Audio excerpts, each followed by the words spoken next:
ইচ্ছা করেছিলাম, সে তো একজন পাগল শরীরে পায়খানা লাগাইছে, চি করে বাড়ির দিকে তাড়াইয়া দিছে। আল্লাহ আল্লাহ যুবক বন্ধুকে ডাক দেওয়া, বন্ধু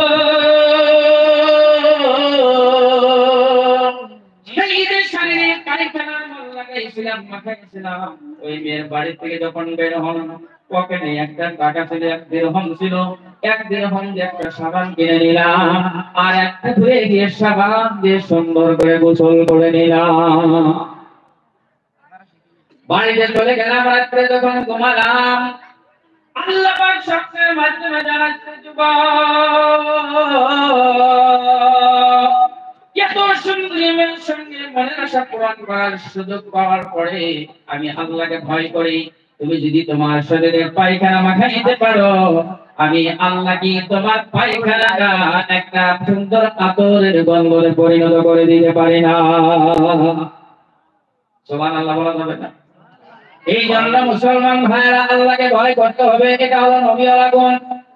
হযরত ইউসুফ আলাইহিস সালাতু ওয়াস সালামকে কৌশল করে জুলাইখার কয়েকটা মধ্য করে একদম গোপন রুমের ভিতরে নিয়ে গেছে।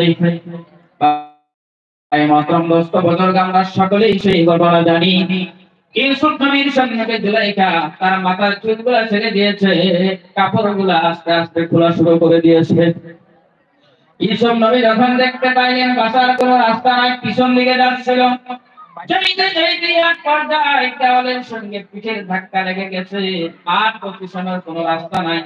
তখন মুখটা ঘুরালেন, ওই তালাবদ্ধ দরজা ইউসুফ নবী নিজের হাতে ধাক্কা মারলেন। ওই ধাক্কাতে আল্লাহ পাক আপন কুদরতে তালাবদ্ধ দরজা চটপট করে খুলে দিলেন। সুবহানাল্লাহ, সুবহানাল্লাহ। এই জন্য মুসলমান ভাইরা বিপদে পড়বেন, ভরসা করবেন কার উপরে? ধরে বলেন, এক আল্লাহর উপরে ভরসা করতে হবে, এক আল্লাহকে ভয় করতে হবে। এক আল্লাহর ভয় যদি মন করে থাকে, আল্লাহর ভয় ছাড়া পৃথিবীতে মানুষকে কোন আইন মানুষকে একদম সব জায়গায় খারাপ কাজ থেকে বাঁচাইতে পারে না। বাবার ভয় সন্তানের মনে, মোবাইল যদি দেখি, বাবা দেখলে আমাকে মারবে। সন্তান রাত্রে 12টা বাজায় কম্বলে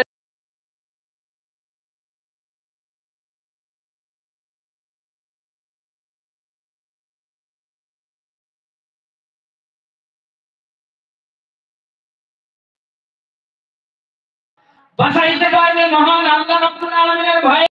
ওই ছেলেমেয়ের অন্তরে যদি আল্লাহর ভয় থাকে, পৃথিবীর যে কোনো জায়গায় আমি পাপ করি না কেন, পৃথিবীর যে কোনো জায়গায় আমি অপরাধ করি না কেন, আমার বাবাকে ফাঁকি দিতে পারবো, আমার মাকে ফাঁকি দিতে পারবো, আমার বোনকে ফাঁকি দিতে পারবো, আমার ভাইকে ফাঁকি দিতে পারবো, কিন্তু আমার আল্লাহ রাব্বুল আলামিনকে ফাঁকি দেওয়া যাবে না।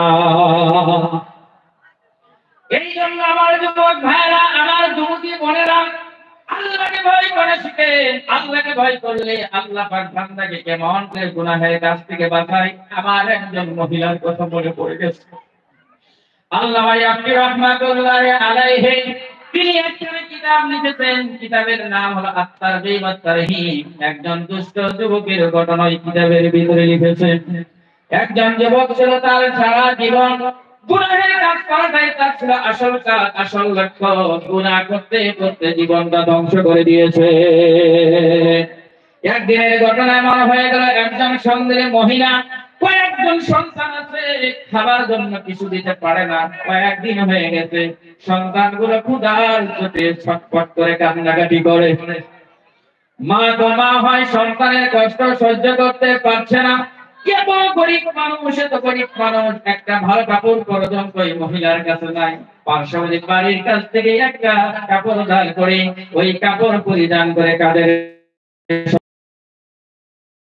কোন কাজ যদি মেলে, কোন জায়গায় যদি কোন কাজ পাওয়া যায়, করে ওই টাকা দিয়ে আমার সন্তানের জন্য খাবার জন্য কিছু নিয়ে আসবো। যাইতে যাইতে ওই মহিলা সেই দুষ্ট যুবকের চোখে ধরা পড়ছে। দুষ্ট যুবক দেখে সুন্দরী মহিলা আমার দিকে আসছেন। আবার যুবক ডাক দিয়ে বলে, ও মহিলা, মনে হয় মনের আশা পূরণ হয়ে গেছে। তোমার মতো মহিলার সঙ্গে আমার বহুদিন হলো আশা মিলন হবে। মহিলা সমস্ত কথা খুলে বললেন, কিন্তু যুবক তো দুষ্ট, কিছুতেই বুঝে না। মহিলা বাধ্য হয়ে কয়েক টাকার উপরে বন্ধবস্ত হয়ে গেল। যুবক, তোমার মনের আশা তুমি পূরণ করে নাও, তবে আমার